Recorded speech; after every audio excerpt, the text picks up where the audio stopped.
She told me to stop being jealous. She said it right after kneeling in front of another guy at a party, like my reaction was the problem, not what I was watching. I left without a scene. The next day, she came home to an empty apartment and a note that said everything I'd finally accepted.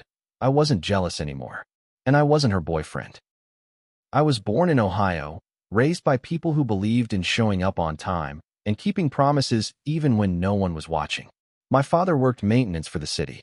My mother ran a small daycare out of our house until her knees gave out. I learned early how to fix things, how to listen more than I spoke, how to make myself useful without asking for applause. After high school, I went into construction management, moved where the work was, and built a life that looked steady from the outside. I wasn't flashy. I paid my bills. I believed. I thought that made me. I didn't walk into the party expecting anything to change. That's the part that still surprises me. If you'd asked me that afternoon how my life was going, I would have said fine, without hesitation. I had a job that kept me busy. I had a girlfriend who laughed loud and kissed hard and told me she loved how grounded I was. I had plans for the weekend that involved groceries, a movie, and maybe fixing the loose hinge on the bathroom door. The party was just a party. It was at Ryan's place, one of those open-concept apartments with concrete floors and a view of the city that made you feel like you were doing better than you were. Someone had dragged a speaker onto the counter. The music was loud enough to vibrate the cabinets. People I half knew drifted in and out of conversations, red cups in hand, saying the same few things over and over. Work stories, jokes that landed better after the second drink, complaints about traffic. She arrived late. I remember checking my phone, not because I was worried, but because I'd gotten used to timing my expectations. When she walked in, the room shifted toward her in that subtle way it always did. She had a way of making entrances without trying. Jeans that fit like they'd been made for her. Hair loose, falling where it wanted. She smiled when she saw me and pressed a quick kiss to my cheek, already turning away to greet someone else. I told myself that was normal. I followed her through the room for a bit, orbiting. She was laughing at something I hadn't heard, hand on someone's arm. Every so often she'd look back at me, like checking in, and I'd lift my cup or nod. I didn't feel threatened. I wasn't that guy. I'd never been. That was part of the problem. At some point I ended up on the balcony with Ryan, talking about a project that had gone sideways. I was halfway through a sentence when I noticed the music dip inside, the way it does when someone changes the song. I looked through the glass. She was near the couch. There was a guy there I didn't recognize. Taller than me. Younger, probably. He had that loose confidence that comes from not having been told no very often. I watched them talk. I watched her lean in to hear him. I watched him say something that made her laugh, head tipping back. Then she knelt. It wasn't dramatic. That's the thing people get wrong when they imagine moments like this. There was no spotlight. No sudden silence. She just lowered herself in front of him, one knee touching the floor, her hand resting on his thigh as if it belonged there. Maybe she was tying her shoe. Maybe she was picking something up. Maybe it was nothing. But nothing doesn't look like that. I stood there long enough to be sure I wasn't misreading it. Long enough to feel my chest tighten in that specific way that tells you something has crossed a line you didn't know you needed to draw. When I walked back inside, my footsteps felt too loud. I said her name once. She didn't hear me. When she finally looked up, her smile flickered. Just a fraction. Enough. Hey, I said. My voice sounded calm to my own ears, which felt like a small miracle. She stood, brushed her hands on her jeans like she'd just finished a task. What's up? I glanced at the guy, then back at her. Can we talk? She rolled her eyes, not dramatically, but enough to make a point. We stepped a few feet away, near the hallway that led to the bathroom. The music swallowed most of what we said. You okay? She asked, already defensive. I don't like that, I said. I didn't gesture. I didn't need to. She followed my gaze, then scoffed. God, stop being so jealous. Jealous. The word landed heavier than it should have. It flattened the space between us, turned something real into something petty. I felt myself shrink in her eyes, reduced to a stereotype I'd never asked to wear. I'm not jealous, I said. I just don't want to watch that. She shrugged. You're making it weird. That was when I realized there was no version of this conversation that ended with her understanding me. Not tonight. Maybe not ever. I'm going to head out, I said. Her eyebrows lifted, surprised. Seriously? I can't stand to watch that. I repeated, quieter this time. She didn't stop me. She didn't follow me to the door. By the time I reached the stairwell, the music had surged again, swallowing whatever reaction she might have had. The night air hit me like a reset. Cool. Honest. I stood on the sidewalk for a moment, keys in my hand, breathing like I'd just come up from underwater. Part of me expected my phone to buzz. An apology. A question. Something. It didn't. The drive home was a blur of red lights and half-formed thoughts. I told myself we'd talk in the morning, that this was a misunderstanding, that couples fought, that I was overreacting. I told myself a lot of things. Our apartment was dark when I got there. Her shoes were by the door, kicked off like always. I turned on a lamp and stood in the living room, looking at the life we'd arranged together. The couch we'd argued about and eventually bought anyway. The picture frame on the shelf with a photo from a weekend trip, her arms slung around my shoulders, both of us squinting into the sun. I sat down and tried to imagine what I'd say when she came home. I didn't sleep much. When I did, it was the shallow kind that leaves you more tired than before. Every sound outside the bedroom door made me check the clock. Midnight. 1. 2. She didn't come home. By morning, something in me had settled. Not anger. Not sadness. Something flatter. Like acceptance without the relief. I made coffee. I fed the cat. I showered and let the water run longer than necessary. When I stepped out, steam fogged the mirror, blurring my reflection until I barely recognized myself. That felt appropriate. I sat at the kitchen table with a pen and a piece of scrap paper. The words came easier than I expected. I'm not jealous anymore. And I'm not your boyfriend. Enjoy your games. I left it on the counter where she'd see it. I packed a bag with clothes for a few days, my laptop, the charger she always borrowed and never returned. I hesitated in the doorway, then took the picture frame off the shelf and turned it face down. I didn't lock the door on my way out. I don't know why. Habit, maybe. Or a small, useless mercy. By the time she came home the next day, I was already gone. I imagined the moment she saw the note. I imagined her standing there, coffee in hand, reading it twice. I imagined the laugh that probably came first, the disbelief. The way she might have called my name, expecting me to answer from the bedroom like always. I wasn't there. And for the first time in a long while, neither was the version of me who would have waited.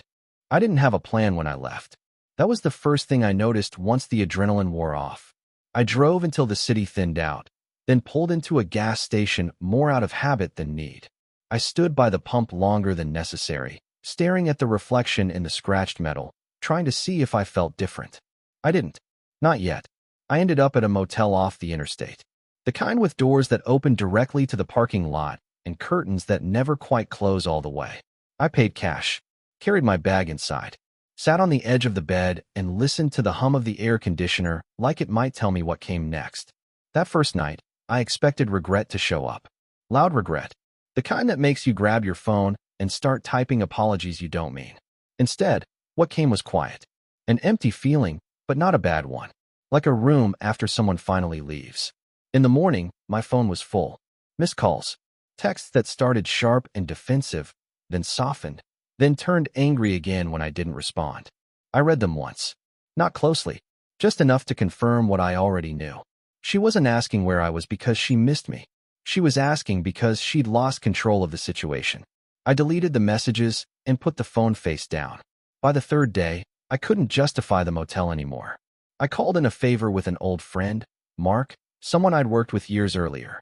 He had a spare room and a habit of not asking questions unless you invited them. "You good?" he asked as he handed me a key. "I will be," I said. And that was enough. Living out of a bag did strange things to my sense of time. Days blurred. I went to work, kept my head down, did my job. People noticed I was quieter, but chalked it up to stress. No one asked directly. I was grateful for that. At night, I lay on a mattress that wasn't mine and stared at the ceiling, replaying moments I'd filed away for years as harmless. Her teasing me for being old-fashioned. The way she dismissed concerns with jokes. How often I'd adjusted myself to keep the peace, telling myself that love meant flexibility. I started to see a pattern I hadn't wanted to name. She showed up at Mark's place a week later. I wasn't there when she knocked. Mark texted me first. "She's here. Want me to send her away?"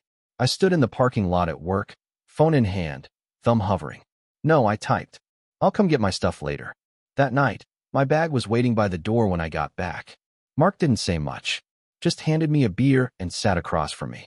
"She cried," he said. A lot. Said you were being dramatic. I laughed once. Short. Humorless. Figures. After that, things escalated. Mutual friends started reaching out. Some with concern. Some with curiosity thinly disguised as care. I kept my responses minimal. I didn't feel like explaining myself to people who'd only heard one side and already decided it was a misunderstanding. It wasn't. A month passed. Then two. I moved into a small apartment closer to work. No pictures on the walls. Just furniture and space. I liked it that way. The silence helped me think. I realized how much energy I'd spent managing her emotions. How often I'd swallowed discomfort because it was easier than arguing. How jealousy had become her favorite word to shut me down, a label she could slap on any boundary she didn't like. The night at the party hadn't been the beginning. It had been the moment I finally stopped lying to myself. She tried one last time. An email this time. Longer. More polished. Full of language about growth and misunderstanding and how relationships weren't meant to be cages. She said she missed me, that she was willing to talk, that maybe we both needed to reflect. I stared at the screen for a long time before closing the laptop. I didn't hate her. That surprised me. I just didn't trust her. And without trust, all the pretty words in the world were just noise. I started spending more time alone on purpose. Long walks. Early mornings. I cooked meals just for myself, learned what I liked when no one else's preferences mattered. It felt selfish at first. Then it felt necessary. One evening, while reorganizing a drawer, I found the spare key she'd given me months earlier. I held it in my palm, feeling its weight, thinking about all the ways access can be mistaken for intimacy. I dropped it into the trash. That was when I knew I wasn't going back. Not to her. Not to the version of myself who thought love meant endurance. I didn't know what came next. But for the first time in a long while, that uncertainty felt honest. And honest felt like a start. The first real change didn't come from a big decision. It came from a Tuesday. Nothing special about it. Gray sky. Emails piling up. Leftover coffee reheated one too many times. I was driving home when traffic slowed near a strip mall I'd passed 100 times and never noticed. On impulse, I pulled in.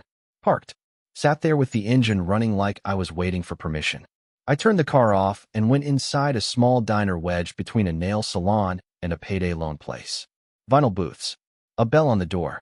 A smell of grease and coffee that reminded me of childhood mornings before school. I ate alone. Eggs, toast, nothing fancy. Watched people come and go. No one knew me there. No one expected anything from me. That was new. I started doing that more often. Small detours. Unplanned stops. I was learning how to exist without reporting back to anyone. How to make choices that didn't require justification. That was when I met her. Not in a dramatic way. No collision. No sparks.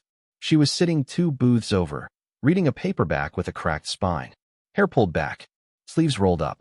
She looked up when the waitress refilled her coffee and smiled. Not at me. Just at the world. I didn't talk to her that day. Or the next. But I noticed her after that. Same diner. Same booth. Different book. Sometimes she was gone before I finished eating. Sometimes she stayed longer, lost in whatever story she was holding. The third week, she spoke first. "You always order the same thing," she said, nodding at my plate as she passed my booth on the way out. I blinked, caught off guard. "It works." She smiled. "Fair." And then she left. I sat there longer than necessary, staring at the door after it closed. The next time I saw her, I asked her name. "Claire," she said. "Yours?" I told her. That was it. No phone numbers. No expectations. Just names exchanged over cheap coffee. We started talking after that. Slowly. About books. About work. About nothing important. She taught at a community college. Lived alone. Had a laugh that came easy and didn't ask for permission. One afternoon she asked, "So what happened to you?" It wasn't accusatory. Just observant. Like she'd noticed the way I held myself, slightly guarded, like someone waiting for the ground to shift. I considered lying. Considered giving her a neat version. Instead, I told her the truth. Not all of it. Just enough. She told me I was jealous. I said. When I wasn't. Claire nodded once. "That'll do it." I looked at her. "Do what? Make you doubt yourself?" she said. "That stuff sticks." She didn't try to fix it. Didn't offer advice. She just understood. That felt better than reassurance ever had. We didn't rush anything. Weeks passed. Then more. Conversations stretched longer. Sometimes we walked after the diner closed, just circling the block, talking about music or places we'd never been. One night, standing by our cars, she asked, "Are you ready for something?" I didn't ask what she meant. I knew. "I don't know," I said honestly, "but I'm not running from it." She nodded. That's enough for me. The first time she kissed me, it was gentle. No urgency. No claiming. Just a question answered quietly. Afterward, sitting in my car alone, I realized my hands weren't shaking.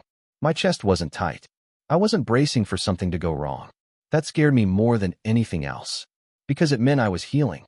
And healing meant I couldn't pretend the past didn't hurt. She found out eventually. About the party. About the note. About how abruptly I'd left. "Do you regret it?" she asked one night, curled up beside me on the couch. I thought about the apartment we'd shared. The years I'd invested. The way I'd walked out with a bag and a sentence. "No," I said. "I regret staying as long as I did." She squeezed my hand. Didn't say anything else. Around that time, my ex tried again. A message forwarded through a mutual friend. An invitation to clear the air. I read it once, then declined. Not angrily. Just firmly. I didn't know her closure. I owed myself peace. Claire noticed the change before I did. How I spoke more freely. How I laughed without checking myself. How I no longer flinched when my phone buzzed unexpectedly. "You're lighter," she said one morning. I shrugged. I think I stopped carrying something that wasn't mine. We didn't talk about the future much. We didn't need to. The present was enough. One night, lying awake beside her, I thought about that party. The moment she knelt. The word jealous thrown like a verdict. I realized something then. Leaving hadn't been an act of anger. It had been an act of self-respect. And that, more than anything, was what I was still learning how to live with. I turned toward Claire, listened to her breathing, steady and unguarded. For the first time in a long while, I didn't feel like I was waiting for the other shoe to drop. I felt like I was exactly where I was supposed to be. Time didn't rush the way I thought it would. It moved differently now. Quieter. More deliberate. Weeks passed without anything dramatic happening. And that, I learned, was the point. Claire never tried to merge lives too quickly. She didn't leave clothes at my place on accident. Didn't talk about trips months away or hint at futures that needed confirming. She showed up when she said she would. Left when she needed to. Let silence exist without trying to fill it. That kind of steadiness felt unfamiliar. One evening, months in, we were cooking together in my small kitchen. Nothing complicated. Pasta. Music low. She was chopping onions, completely focused, when she said, "Can I ask you something?" "Yeah." "What would have happened if you hadn't left that night?" The knife kept moving. Even rhythm. She wasn't looking at me. I leaned against the counter and thought about it. Not the version where things magically improved, but the honest one. I would have explained myself, I said slowly. She would have laughed it off. Maybe apologized just enough to smooth things over. And I would have convinced myself I was being sensitive. Claire nodded. And then it would have happened again, I said. Maybe worse. And I would have stayed. She finally looked up. Her expression wasn't judgmental, just sad in a distant way. "Sometimes leaving is the bravest thing," she said. I watched her go back to cooking, the way the steam fogged her glasses for a second before she pushed them up with her wrist. Simple. Unperformed. That night, after she'd gone home, I sat alone and thought about courage. How I used to think it meant enduring discomfort quietly. Turns out, sometimes it means refusing to accept it at all. The past didn't disappear just because I'd moved forward. It showed up in small ways.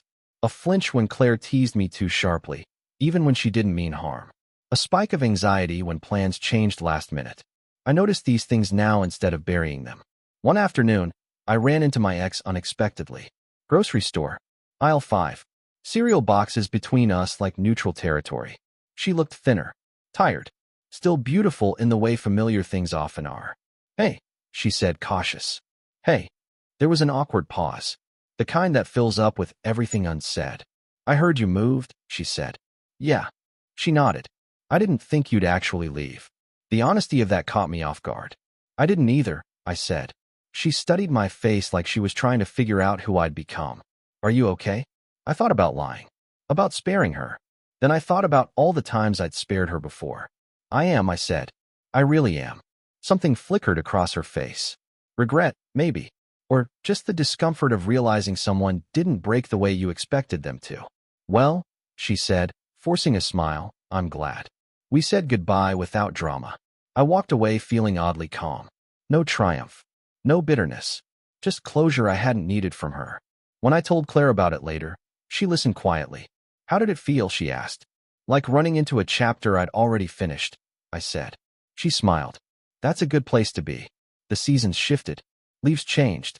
Days shortened. I found myself looking forward to things again. Not milestones. Just moments. Sunday mornings. Shared silence. The way Claire leaned her head on my shoulder without checking if it was okay. One night, lying beside her, she traced a line along my arm and said, "You know, you don't have to be perfect here." I let out a breath I didn't know I was holding. "I'm not trying to be," I said. "Good," she replied. "Neither am I." That was when it hit me how much of my past relationship had been about performance. About being the reasonable one, the accommodating one, the one who didn't rock the boat. With Claire, there was no boat to steady. Just water. Just movement. I still thought about the note sometimes. The words I'd left behind. How final they'd felt. I realized something important then. That note wasn't written for her. It was written for me. A line drawn. A promise kept. And every day I woke up in this quieter life, I was still honoring it. The thing about endings is that they rarely announce themselves. They don't arrive with certainty or music or a clean sense of resolution. They show up quietly, disguised as ordinary days, and you only realize later that something has settled into place.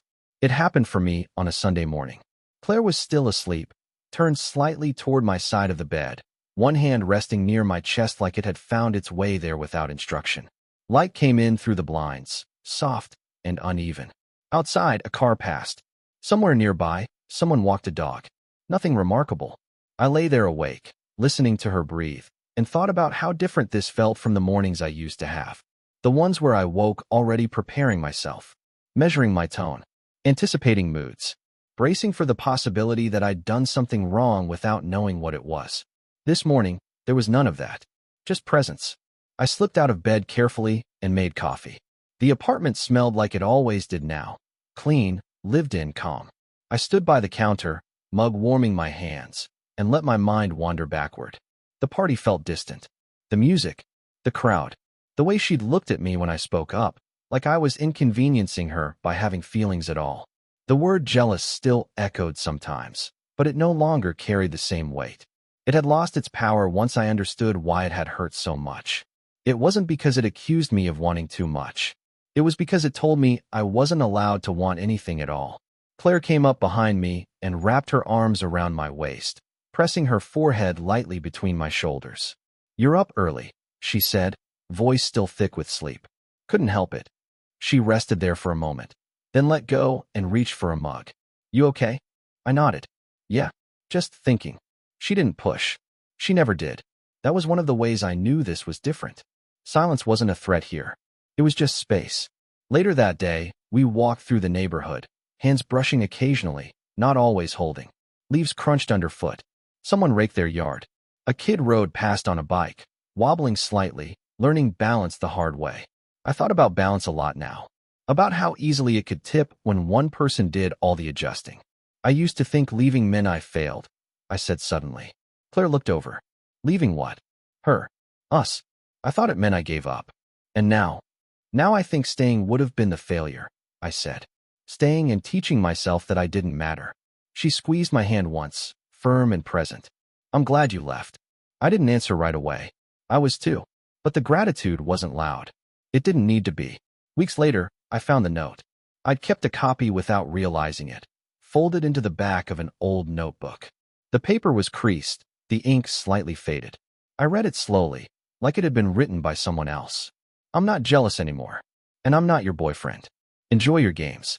It struck me then how calm it was. No insults. No explanations. Just truth. I smiled, folded it again, and this time threw it away without hesitation. Not because it didn't matter anymore, but because I no longer needed proof of who I'd been brave enough to become. That night, lying beside Claire, I told her something I hadn't said out loud before. "I think I finally trust myself," I said. She turned toward me, eyes soft in the low light. "That's a big deal." "It is," I agreed. I used to doubt my instincts all the time. Now I know they were trying to protect me. She rested her head against my chest. "You listened eventually." "Yeah," I said. "I did." The future still wasn't a clear picture. We hadn't promised forever. We hadn't mapped out years. And somehow, that didn't scare me. Because I knew this much now. I would never stay where I was diminished. I would never confuse endurance with love again. And I would never let someone convince me that self-respect was a flaw. The party was over. The game had ended. And I had finally walked away, not bitter, not broken, but whole.